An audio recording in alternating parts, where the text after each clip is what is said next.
Hello and welcome to The Point. I'm Wan Chi at CNC headquarters in Beijing. This year marks the 40th anniversary of China's reform and opening up. Most people in China view the policy as a milestone that not only made their life better, but also brought about an economic miracle to the world. In this edition, we're taking a look at some of Xi Jinping's important comments on reform and opening up, and how it will be carried on in the new era so that you will keep your finger on the pulse of the world's second largest economy.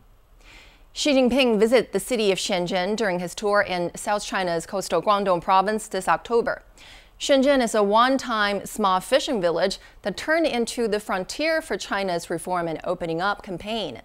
He says, "I'm visiting Shenzhen as it marks the 40th anniversary of opening up and reform in order to tell the world that China will not stop its opening up and reform. China will certainly deliver a bigger miracle that draws worldwide attention." And he says we should stay true to our founding mission of reform and opening up, draw on successful experiences in the past 40 years, and raise quality and level of opening up and reform. He pointed out that the focus of further reform, people-oriented, which means people's happiness is what the policy aims at. At various international events since Xi Jinping took office, he also frequently speaks for reform and opening up.